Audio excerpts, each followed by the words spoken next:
America ও Israel দাবি করেছিল হামলায় গুড়িয়ে দেওয়া হয়েছে ইরানের সামরিক মেরুদণ্ড। দাবি করা হয়েছিল আগামী কয়েক বছরেও উঠে দাঁড়াতে পারবে না তেহরান। কিন্তু মাত্র কয়েক সপ্তাহের ব্যবধানে মার্কিন গোয়েন্দাদের গোপন রিপোর্ট যা বলছে তাতে ওয়াশিংটন থেকে তেল আবিব সবার কপালে এখন চিন্তার ভাঁজ। ধ্বংসস্তূপ থেকে ফিনিক্স পাখির মতো ধারণার চেয়েও দ্রুত গতিতে ঘুরে দাঁড়াচ্ছে ইরান। এমনকি যুদ্ধবিরতির মাঝেই পুরো দমে শুরু হয়ে গেছে ভয়ঙ্কর সব ড্রোন তৈরি। মার্কিন গোয়েন্দা সূত্র থেকে পাওয়া তথ্যের বরাত দিয়ে সিএনএন জানিয়েছে, গত এপ্রিল থেকে শুরু হওয়া যুদ্ধবিরতির সুযোগকে পারফেক্টলি কাজে লাগিয়েছে ইরান।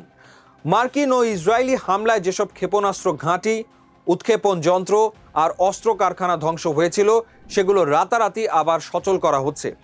মার্কিন প্রশাসনের এক শীর্ষ কর্মকর্তা স্বীকার করেছেন, গোয়েন্দা সংস্থাগুলো ইরানের ঘুরে দাঁড়ানোর যে সময়সীমা অনুমান করেছিল তেহরান তার চেয়েও কয়েক গুণ দ্রুত গতিতে এগোচ্ছে। আগামী মাত্র 6 মাসের মধ্যেই ইরান তাদের ড্রোন হামলার সক্ষমতা 100% ফিরিয়ে আনতে পারবে। কিন্তু ড্রোন নিয়ে কেন এত আতঙ্ক? বিশেষজ্ঞরা বলছেন, চলমান সংঘাতের কারণে ইরানের ব্যালিস্টিক ক্ষেপণাস্ত্রের যে ক্ষতি হয়েছে, ইরান এখন সেটা পুষিয়ে নিতে চায় ড্রোনের গণ উৎপাদন বাড়িয়ে। ইসরায়েল এবং উপসাগরীয় অঞ্চলের দেশগুলো ইরানের ড্রোন সীমানার একদম হাতের নাগালে। সবচেয়ে চমকপ্রদ তথ্য হলো, মার্কিন হামলার পরও ইরানের প্রায় অর্ধেক ক্ষেপণাস্ত্র উৎক্ষেপণ যন্ত্র অক্ষত ছিল, যা এখন মাটি খুঁড়ে উদ্ধার করে 2/3 নিয়ে গেছে তেহরান। আর ড্রোনের কথা বলছেন, গোয়েন্দা রিপোর্ট বলছে ইরানের হাজার হাজার ড্রোন এখনও সম্পূর্ণ অক্ষত, যা তাদের মোট ড্রোন সক্ষমতার প্রায় 50%। প্রশ্ন হচ্ছে, চারদিকের এত নিষেধাজ্ঞা আর বোমা বর্ষণের পরও ইরান এই ম্যাজিক দেখালো কিভাবে? মার্কিন গোয়েন্দারা এর পেছনে দুটি বড় কারণ দেখছেন।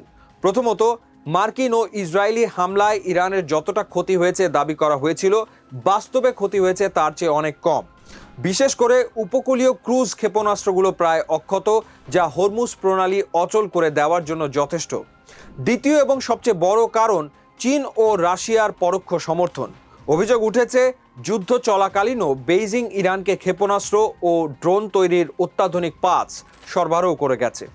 যদিও চীনের পররাষ্ট্র মন্ত্রণালয়ের মুখপাত্র গুও জিয়াকুন এই অভিযোগকে ভিত্তিহীন বলে উড়িয়ে দিয়েছেন, কিন্তু ইসরায়েলি প্রধানমন্ত্রী বেনিয়ামিন নেতানিয়াহু খোদ সিবিএস নিউজকে বলেছেন, চীন এখনও ইরানকে সামরিক উপাদান দিচ্ছে। সবচেয়ে অদ্ভুত বিষয় হলো, মার্কিন সামরিক কমান্ড বা সেন্টকমের প্রধান অ্যাডমিরাল ব্র্যাড কুপার দাবি করেছিলেন, অপারেশন এপিক ফিউরির মাধ্যমে ইরানের 90% সমরাস্ত্র উৎপাদন কেন্দ্র ধসিয়ে দেওয়া হয়েছে এবং তা ঠিক করতে ইরানের বহু বছর লাগবে। কিন্তু মার্কিন গোয়েন্দা সংস্থাগুলোর রিপোর্ট কুপারের এই দাবিকে সম্পূর্ণ ভুল প্রমাণ করছে। গোয়েন্দারা বলছেন, ইরানের ক্ষতি হয়েছে বড়জোর কয়েক মাসের, বছরের নয়। এদিকে মার্কিন প্রেসিডেন্ট ডোনাল্ড ট্রাম্প স্পষ্ট জানিয়ে দিয়েছেন, শান্তি চুক্তি না হলে ইরানে আবারও যে কোনো মুহূর্তে বড় সামরিক অভিযান চালানো হবে। গত মঙ্গলবার তিনি তো বলেই বসেছেন, তিনি নাকি নতুন করে বোমা হামলা শুরু করা থেকে মাত্র 1 ঘন্টা দূরে ছিলেন। পরিস্থিতি যা দাঁড়াচ্ছে, মধ্যপ্রাচ্যে যুদ্ধবিরতি হলেও তা আসলে এক অশান্তির ঝড় ওঠার আগের নীরবতা।